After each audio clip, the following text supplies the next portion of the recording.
Sabe aquela história? A empresa vai lá, investe uma grana pesada numa ferramenta de CRM, mas no fim do dia o resultado não passa de uma agenda digital bem cara.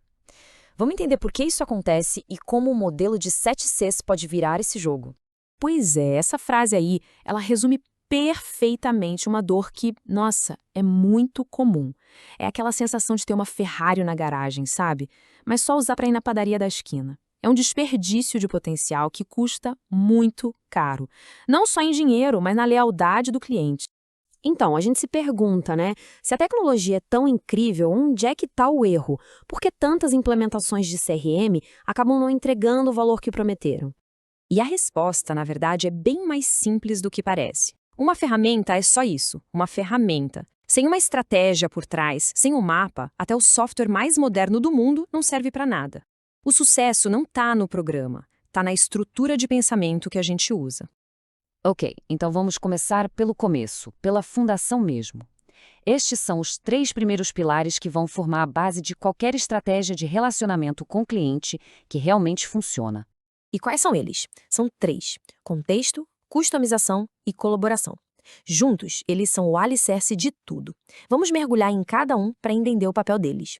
Olha, o primeiro C é o de contexto. E aqui esquece só saber nome e telefone. O que importa é entender o momento do cliente. Ele acabou de conhecer a marca? É um cliente antigo, fiel, que está quase renovando um contrato? Ou de repente está super insatisfeito com alguma coisa? E o impacto disso, nossa, é gigante. Pensa bem. Sem contexto, uma oferta de venda vira um spam, só irrita. Agora, com contexto, essa mesmíssima oferta se transforma numa solução relevante que chega na hora certa. Agora, vamos para o segundo C, customização. E a ideia aqui parte de uma verdade que a gente já sabe. O mercado de massa, ele já era. Hoje em dia, personalização não é mais um luxo, é o mínimo que se espera. Cada cliente quer ser tratado como se fosse o único.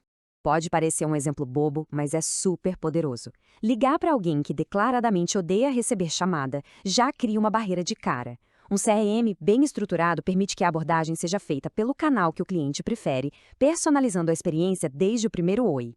Chegamos ao terceiro pilar da nossa base, a colaboração. A sacada aqui é que o CRM não pode ser um brinquedinho só do time de vendas. Ele tem que ser o ponto de encontro da empresa inteira. Marketing, vendas, suporte financeiro, todo mundo na mesma página, compartilhando informações. Imagina só o poder disso na prática. Pensa na seguinte cena. O suporte registra uma reclamação séria. Essa informação, na hora, impede que o time de venda, sem saber de nada, ligue para esse mesmo cliente tentando vender algo a mais. É a inteligência da empresa trabalhando junto para evitar uma crise. Beleza. Com essa base sólida construída, como é que a gente bota isso para rodar no dia a dia? Como a gente transforma essa estrutura em ação de verdade? É aqui que entram os próximos 3 Cs: conexão, comunicação e customer service. São eles que vão transformar a estratégia em ações concretas, em resultados visíveis. Conexão é basicamente a parte mais nerd da história, a parte técnica. O CRM precisa conversar com o site, com as redes sociais, com o sistema de gestão da empresa, com tudo. Sem essa integração, aquela famosa visão 360 graus do cliente não passa de um sonho. A gente fica só com um monte de peças soltas. O quinto C, comunicação.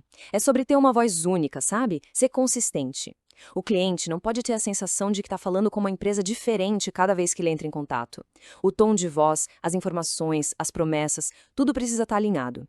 E o CRM é a ferramenta que garante essa unidade. E aqui a gente precisa repensar o que é atendimento ao cliente. A ideia não é mais só ficar apagando incêndio, é usar os dados para prever onde o fogo pode começar. O verdadeiro valor é ser proativo, entender de uma vez por todas que um bom pós-venda é o que planta a sementinha da próxima compra. A diferença de postura é da água para o vinho, né? De um lado tem a empresa reativa, que só corre depois que o problema acontece. Do outro, a empresa proativa, que usa os dados para cuidar do cliente antes mesmo que ele se dê conta de que precisa de ajuda. Bom, já passamos por 6 pilares que são, assim, fundamentais. Mas tem um sétimo, um que é tipo a chave mestra, sabe? Sem ele, todo o resto fica meio bambo, perde a força.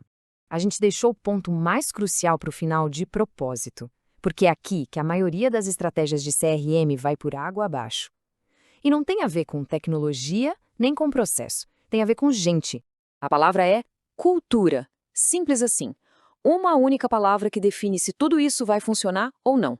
Mas tá, o que é essa tal de cultura de CRM na prática? É quando o time inteiro, do estagiário ao presidente, entende que decisão não se toma mais com base em eu acho que, se toma com base em os dados mostram que. É uma mudança de mentalidade que coloca a informação no centro de tudo. E tem uma frase que deveria ser tipo um mantra, colada na parede de toda empresa que quer levar isso a sério. Se não está no sistema, não aconteceu. Toda conversa, toda promessa, toda informação tem que estar registrada. Se não está lá, para todos os efeitos, é como se nunca tivesse existido. Ok, agora que a gente já conhece os 7 pilares, a pergunta é: como usar isso de um jeito prático? Bom, esse modelo todo serve como uma ferramenta de diagnóstico super poderosa. Então, só para a gente amarrar tudo, os 7 Cs são contexto, customização, colaboração, conexão, comunicação, customer service e, o mais importante, amarrando tudo, a cultura. Cada um desses é um elo de uma corrente. Quando está tudo conectado, ela fica extremamente forte. E por que essa conversa é tão, mas tão urgente? Olha esse número. As projeções mostram que, até 2026, a grande diferença competitiva entre as empresas vai ser exatamente essa: a maestria em gerenciar a experiência do cliente. Quem dominar esses pilares vai sair muito na frente. E para a gente terminar, fica a provocação, a reflexão. Dando uma olhada nesses 7 pilares, qual deles é o maior desafio na sua operação hoje? Porque identificar esse elo mais fraco é o primeiro e mais importante passo para transformar, de uma vez por todas, uma agenda cara numa verdadeira máquina de gerar resultado e lealdade.